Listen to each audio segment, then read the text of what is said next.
Ankleshwar GIDC વિસ્તારમાં Kamalam garden નજીક કારમાં આગ લાગી ગઈ। કાર ચાલકે સમય સૂચકતા દાખવી વાહનમાંથી નીચે ઉતરી જઈ જીવ બચાવ્યો। ફાયર વિભાગે આગ પર કાબુ મેળવી લીધો છે। તો અંકલેશ્વર જીઆઈડીસીમાં કારમાં આગ લાગી હતી અને તમે જોઈ શકો છો કે અફરાતફરીનો માહોલ જોવા મળ્યો હતો। જો કે કારના ડ્રાઈવરે સમય સૂચકતા દાખવી અને બહાર નીકળી ગયો હતો, જેથી તેનો જીવ બચી ગયો હતો। બે અલગ અલગ તસવીરો આપ જોઈ શકો છો, જેમાં આગના બનાવ બન્યા। વડોદરામાં રેલવે ફાટક બંધ કરતા હલ્લાબોલ થયો। ડભોઈના કુંઢેલી સહિત 15 ગામોને જોડતી ફાટક બંધ કરી દેવાઈ। LC 18 ફાટક બંધ કરવાના નિર્ણયને લઈને વિરોધ થયો। ધારાસભ્ય, રેલવે અધિકારી રેલવે ફાટક પર પહોંચ્યા। ગ્રામજનો દ્વારા જિલ્લા કલેક્ટરને અરજી કરતા રેલવે પ્રશાસન દોડતું થયું। 15 ગામોને જોડતા માર્ગની ફાટક એકાએક બંધ કરવાની વાતને લઈ ગ્રામજનો વિફર્યા હતા। ગામની મહિલાઓ, યુવાનોએ ભેગા થઈ મોટા પાયે વિરોધ નોંધાવ્યો। કુંઢેલા સેન્ટ્રલ યુનિવર્સિટીના હજારો વિદ્યાર્થીઓને અવરજવર કરવાનો એકમાત્ર આ માર્ગ છે। કુંઢેલા LC 18 ફાટક ચાલુ રાખવા ગ્રામજનોની માંગ છે।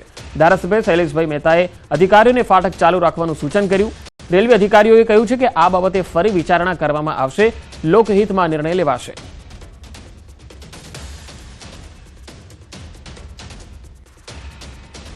આ જે કુંઢેલાનું ફાટક છે એ ફાટકનો ઉપયોગ હજારો લોકો કરતા હોય છે। અહીંયાથી હજારો લોકોની અવરજવર, 10-15 ગામોની અવરજવર છે। એને ધ્યાનમાં રાખીને આ ફાટક ચાલુ રહે અથવા તો આનો કોઈક વિકલ્પ વિચારવામાં આવે અને અહીંયાના ગામ લોકોની ઈચ્છા છે કે ભાઈ ओवरब्रिज बने। हम इस पे दोबारा से पुनर्विचार करेंगे और जो काम रेलवे ने लिया है उसकी पुनर्समीक्षा करके जो भी आम जन के लिए बेस्ट पॉसिबल सॉल्यूशन होगा वही हम काम करेंगे। तो अभी तो ये जो 18 फाटक है वो चालू ही रहेगी कंटिन्यू? अभी जैसी यथास्थिति बनाए रखेंगे। આ જે રોડ છે એ આજુબાજુના 15 ગામને જોડતો રોડ છે અને કોઈ પણ કારણે બંધ ના થવો જોઈએ।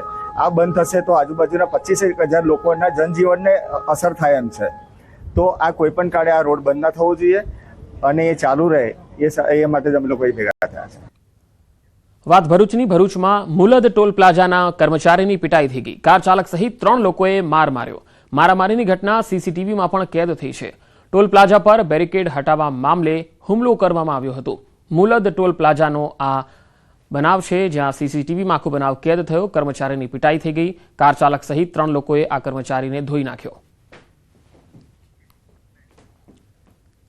વલસાડના ધરમપુર રોડ પર કેક શોપમાં પૈસાની લેતી દેતી મામલે બવાલ થઈ ગઈ। કેક શોપમાં 3 શખ્સોએ આવી દુકાનદારોને ઢોર માર માર્યો હતો। મારામારીની આખી ઘટના CCTVમાં કેદ થઈ। બંને પક્ષે સામસામે પોલીસ ફરિયાદ નોંધાવી છે। ધરમપુર રોડ પર આવેલ કેક શોપના માલિક સુમિત મિશ્રા હાજર હતા। એ દરમિયાન દુકાનમાં POP અને ઇન્ટિરિયરનું કામ કરનાર ચેતન ઠાકુર અને તેના 2 સાથીઓએ દુકાન પર પહોંચી બિલના બાકી પૈસાને લઈને બબાલ કરી। દુકાન માલિકને માર મારી તોડફોડ પણ કરી। દુકાનદારને માથાના ભાગે ગંભીર ઈજા પહોંચી। પોલીસે CCTVના આધારે વધુ તપાસ હાથ ધરી છે। વડોદરાના અમિતનગર સર્કલ પાસે જાહેરમાં મારામારી થઈ। કાર અને 2 વ્હીલર ચાલકનો અકસ્માત થયા બાદ મામલો એટલો વણસી ગયો કે મારામારી થઈ ગઈ। અકસ્માત થતા કાર ચાલક, તેના પરિવારજનો અને મિત્રોએ 2 વ્હીલર ચાલક પતિ પત્નીને માર માર્યો। મહિલાએ આધેડના માથામાં લાકડીનો ફટકો મારતા લોહીલુહાણ થયા। કાર ચાલક અને તેના પરિવારની ગુંડાગર્દી સામે આવી। ઘટનાને પગલે લોકોના ટોળા ભેગા થયા। લોકોએ વચ્ચે પડી મામલો થાળે પાડ્યો। આ ઘટનાને પગલે પોલીસ પણ આવી પહોંચી હતી અને પોલીસની હાજરીમાં પણ મહિલાએ આધેડને માર મારતા અનેક સવાલ ઉઠ્યા। મહિલા અને તેના પરિવારે આધેડ પર યુવતીની છેડતીની આક્ષેપ લગાવ્યો। આધેડે કહ્યું કે તમામ આરોપો ખોટા છે, મને અને મારી પત્નીને માર મરાયો છે।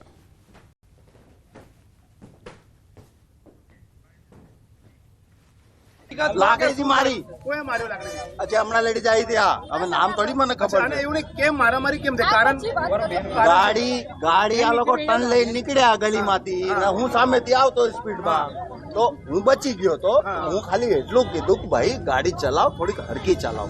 મને કે સાઈડમાં લે, ત્યારે હું કઈ ગાડી હતી એમની પાસે? હવે યાર એવું ખબર નહીં। અચ્છા, એવું નહીં, કેટલા લોકો તૂટી પડ્યા તમારા પર? આ લોકો 4-5 જણા હતા। દવાખાના નથી ગયા તમે? દવાખાના ને કઈ ગયા? તો દવાખાને જવા કઈ દે? અહીંયા તમારી અમે તો બેઠા મારે છે। નહીં, મહિલાને કોઈ ખેતી નથી કરી। મેં જ અને સાઈડમાં કરી હતી। હું અને લેડી યાર તું ખોટું એવું નહીં બેન, તમારે કોણ થાય? એવું નહીં. અમને હકીકત જાણવી છે. તમારે મારો પેલો ભેગો છે, હું મહિલાને છેડતી કરું, આ તમે કેવી વાત કરો? ગાળો બોલતા હતા તો મેં સાઈડમાં કરી મેં કરી સાઈડમાં. તમારા હસબન્ડ છે? હા મારી ગાડી 10ની પણ સ્પીડની નથી.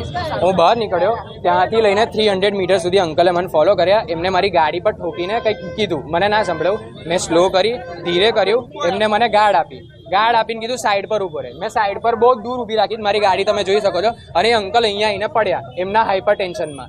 એ પડીને ડાયરેક્ટ એમને મારી ફેટ પકડી. મને કે તને ચલાવતા આવડે છે? આમ તેમ. મેં કીધું અંકલ તમે સીસીટીવી ચેક કોઈ પણ કરી લો. એ મારાથી બહુ જ ડિસ્ટન્સ પર હતા અને એમની આજુબાજુ પણ બહુ જ ગાડીઓ હતી. બધી નીકળી ગઈ, હું એકલો જ બાકી હતો.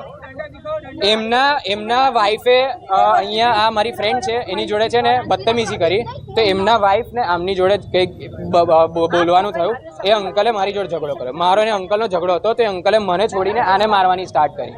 તો ત્યારે પછી ઝઘડો વધ્યો અને ત્યારે મેં અંકલને ડિફેન્સિવ વેમાં સાઈડ પર લઈ જઈને માર્યો. એ પણ એક લાફો માર્યો. એ પહેલા અંકલે તમે જોઈ શકો મારી શું હાલત કરી. લાકડીથી મારી. કોઈ માર્યો લાકડીથી? આજે હમણાં લેડીઝ આવી હતી. હા, હવે નામ થોડી મને ખબર અને છે. એવું નહીં કેમ મારામારી કેમ થાય? કારણ ગાડી આ લોકો ટન લઈને નીકળ્યા ગલીમાં.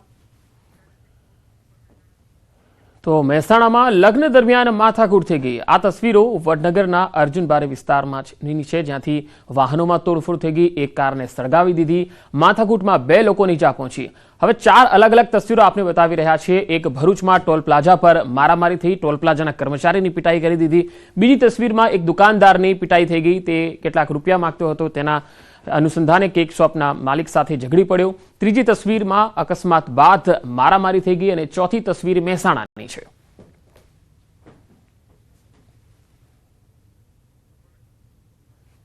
તો 4 અલગ અલગ તસવીરો, 4 અલગ અલગ બનાવ. ક્યાંક લગ્નમાં માથાકૂટ થઈ તો ક્યાંક વાહનોમાં તોડફોડ થઈ, ક્યાંક એટલી મારામારી કરી કે તે વ્યક્તિને ઇજાગ્રસ્ત કરી દીધો.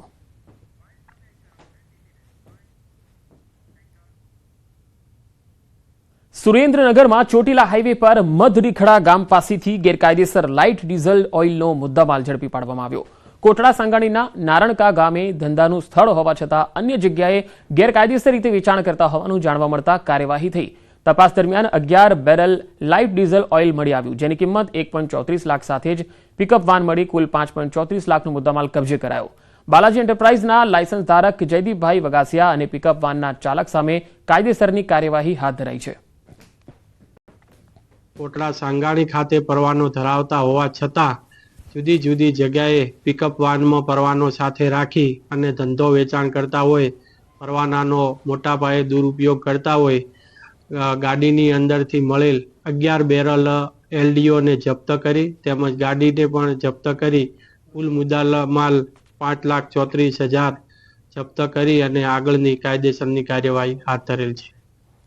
આણંદના બોરસદમાં આવેલ જંતરાલ ગામમાં દલિત પરિવાર આમરણાથ ઉપવાસ પર બેઠો છે. આ પરિવારના 5 ભાઈએ ઝાપડી માતાજીના પૌરાણિક મંદિરનો વહીવટ કરે છે.